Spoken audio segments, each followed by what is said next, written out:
करीब 23-24 दिन हो गए इस आंदोलन को चलते हुए, 17वां दिन लगातार धरने का। और आज बड़ी संख्या के अंदर छात्राएं भी इस आंदोलन के अंदर राजस्थान को बचाने के लिए झांसी की रानी लक्ष्मीबाई बन के और आज सड़कों पर उतरी इस गर्मी के अंदर।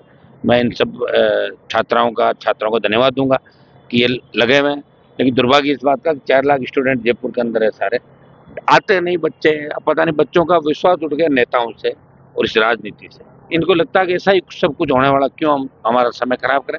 लेकिन आरएलपी पार्टी और मेरा जो संघर्ष है वो राजस्थान के नौजवान के लिए, चाहे थर्ड पार्टी खड़ी करने की बात थी तो राजस्थान में पहली बार 66 साल बाद आरएलपी पार्टी की स्थापना की। जब किसानों को आवश्यकता पड़ी सत्ता छोड़ के सड़क पे आए, पहलवान बेटियों को आवश्यकता पड़ी उनको न्याय दिलाने गए, अग्निवीर सेना के सम्मान के अंदर अग्निवीर के खिलाफ लड़ाई लड़ी, प्रदेश के अंदर भ्रष्टाचारियों के खिलाफ लड़ाई लड़ी, आरपीएससी बंग और एसआई भर्ती रद्द और पेपर लीक के जितने भी मामले थे, इनको लेकर राष्ट्रीय लोकतांत्रिक पार्टी ने पिछले 5 साल सड़कों पर संघर्ष किया। लोकसभा के अंदर भी इस बार 2 बार मामले को उठाया। और भारतीय जनता पार्टी की सरकार जिस मुद्दे को लेकर सत्ता में आई, सबसे बड़ा मुद्दा इनका था पेपर लीक और बजरी माफिया के खिलाफ मैंने लड़ाई लड़ी। ईडी भी आई, सीबीआई की एंट्री भी हुई, वो उसकी जगह बजरी सस्ती भी किसानों को मिलेगी, ये हमारा मुद्दा था।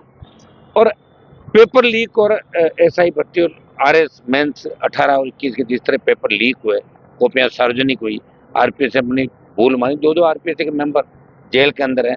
लेकिन दुर्भाग्य से उन बड़े मगरमच्छों को आज तक बीजेपी ने नहीं पकड़ा, जिनकी बात वो हमेशा विधानसभा के अंदर कहते थे, सड़क पर कहते थे।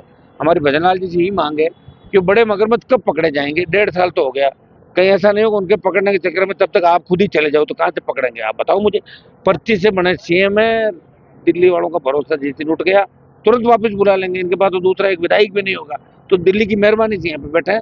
भजनलाल जी और बीजेपी के तमाम नेताओं से कहना चाहूंगा कि आपकी जो कथनी और करनी में अंतर मत रखो, और बच्चों को इस तरह आप सड़कों पे जिस हिसाब से वो लड़ाई लड़ रहे हैं और हाईकोर्ट में आप बार बार जाके गिड़गिड़ा रहे हो। हाईकोर्ट ने सरकार को फटकार लगाई 2 बार, कल तो वित्तीय जुर्माने की बात तक कर दी। परसों 26 तारीख राजस्थान उच्च न्यायालय के अंदर तारीख है, उससे पहले हम चुपचाप यहाँ बैठने वाले नहीं हैं।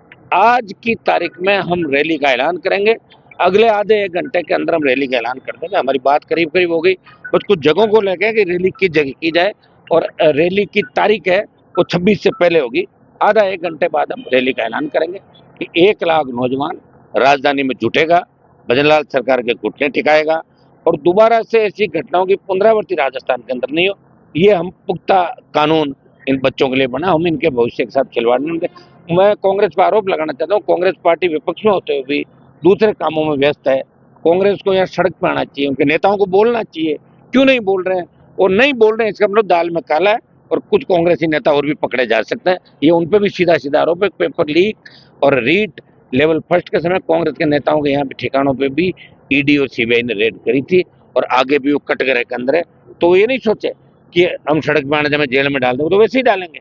अगर गलत किया तो कौन, मैं जो सी गणे छुप गए, लेकिन आखिर पकड़े गए कि नहीं पकड़े गए। तो मैं कांग्रेस के लोगों से भी कहना चाहूंगा, कांग्रेस बीजेपी का जो मिलाजुली का खेल है उसको खत्म करें और राजस्थान के जवानों को न्याय दिलाएं। और जवानों ने उम्मीद करके 70 साल में दोनों पार्टियों को राजस्थान ने सत्ता दी और दोनों ही पार्टियों ने राजस्थान के लोगों को धोखा दिया। आज अपराध, महिला अत्याचार के अंदर नंबर 1 पे राजस्थान आ गया।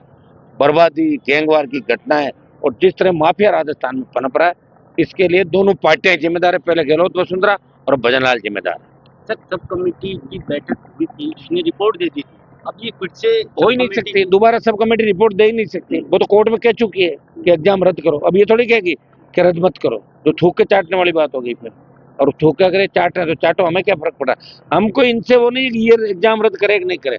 26 से पहले हम बड़ी रैली कर रहे हैं, उसके बाद आवश्यकता पड़े तो दिल्ली कूच करेंगे, हाईवे जाम करेंगे और प्रधानमंत्री आवास को भी घेरने का प्रयास करेंगे। इस मामले के अंदर ये आर पार की लड़ाई है, इसमें या तो हम आंदोलन करना भूल जाएंगे और या सरकार इस तरह नौजवानों के आंदोलन को कुचलना भूल जाएगी।